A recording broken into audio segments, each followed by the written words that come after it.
Hello, everyone. How are you all doing?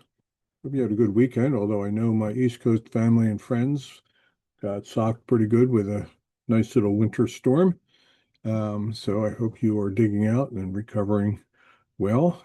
Many of you down in the States think that all of Canada is snowy all the time. Our area is moderated by the Pacific Ocean, and so sometimes we can have a really big dump of snow.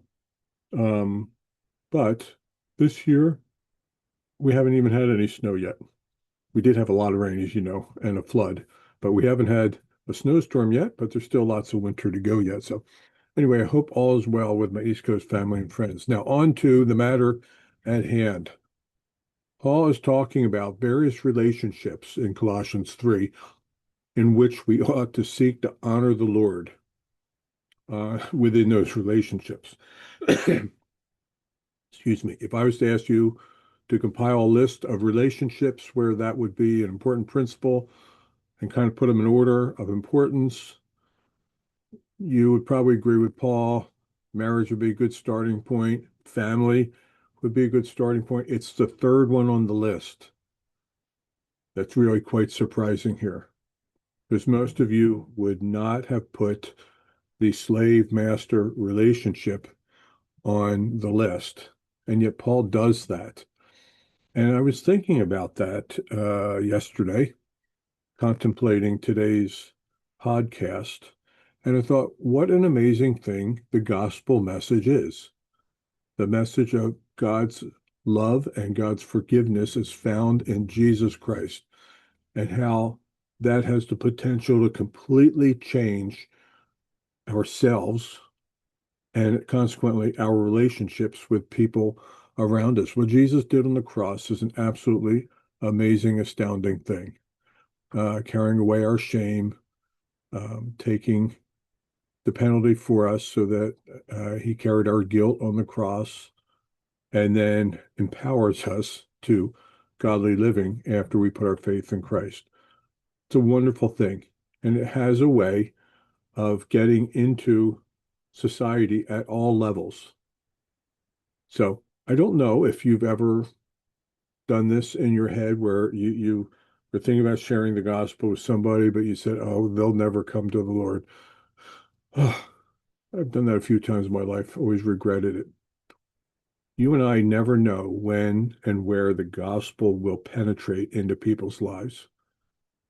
And the very conversation that Paul's having with a smaller subset of the whole society of that day, slaves and masters, the very fact that the gospel had reached in so effectively into that segment of society, at, of all the relationships, number three on the list, of all the relationships that Paul could have chosen to write about, he writes about the slave master relationship. And he writes about it far more extensively than he does the marriage relationship, which is only 2 verses long, and the child parent relationship, which is only 2 verses long. The slave parent one goes on for one, two, three, four, 5 verses, and there's a lot in there because the gospel had effectively reached into this subset of society. And maybe to people that in those days they would have thought, oh, the gospel will never reach that person. But it did. It did to such an effect that Paul needed to write to them specifically, third on the list of relationships. Ultimately, for us, I believe the application in our modern society isn't going to be obviously in a slave master relationship. It's probably going to be in an employer-employee relationship. It's probably the closest thing. But there are principles in here that actually will apply to all areas of our lives. So let's get into it and look at the verses. And I want to draw out one principle specifically. So, slaves, obey your masters in everything, and do it not only when their eye is on you to curry their favor, but with sincerity of heart and reverence for the Lord. So he gives us a number of key things there um, that we ought to obey or do what we're supposed to do, but not only when people's eye is on us, but in private when no one is looking, or not for the purpose of trying to gain favor with the person, but simply even if you benefit not even a little bit from doing it, financially or otherwise, do it anyway because you're serving the Lord, and do it with a sincere heart out of reverence or respect for the Lord. This is the verse I want you to have in your mind today. Whatever you do, work at it with all of your heart as working for the Lord, not for human masters, since you know that you will receive an inheritance from the Lord as a reward. It is the Lord Christ you are serving. Whatever you do, work at it with all of your heart. The truth is that God is honored by hard work. God is honored by our doing the best we can within the circumstances. That doesn't mean we can all do the same quality of work in a particular thing, but we should give ourselves to do the best we can, even if nobody is seeing it, because it honors the Lord. I thought about like times when I'm working on a project and the I have this like urge to cut corners. I even think about where it doesn't really matter when I'm out in my shop making something out of wood. And I'm at a point where, well, I could do it the easy way, but it won't be the best way. But I'm doing it because it's the easy way. And then I have a thought, does that honor the Lord? Does that attitude honor the Lord? Am I working at it with all of my heart? Sometimes you have to cut corners in a sense because the time pressure's on you to get a project done.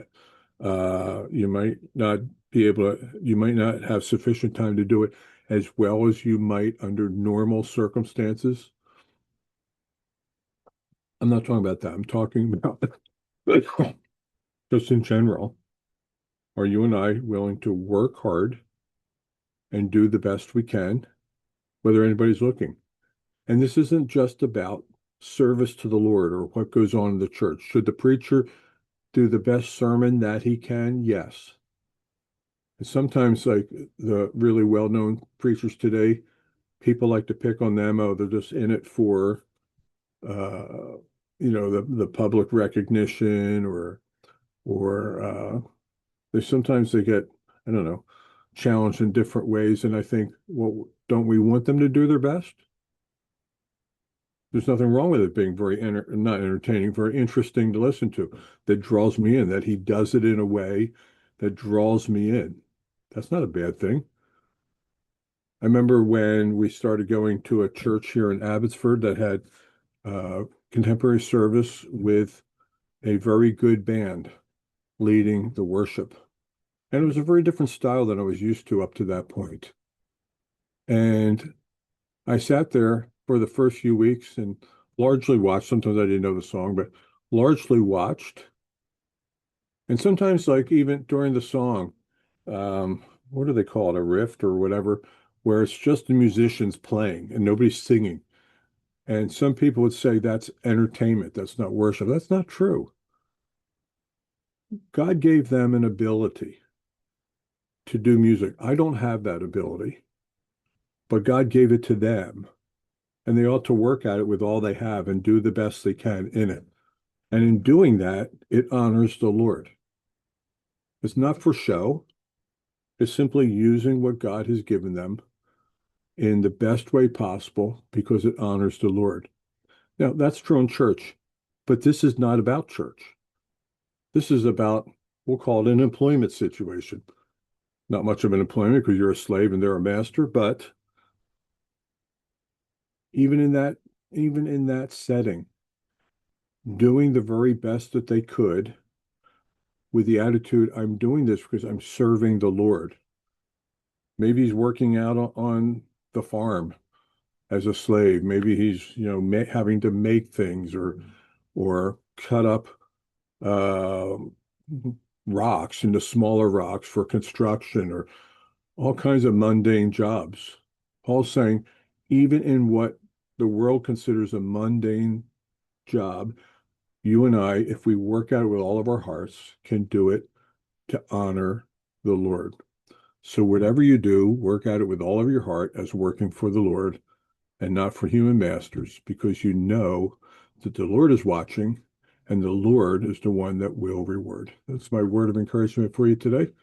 I do hope you have a good day, and Lord willing, I look forward to seeing you all on Wednesday.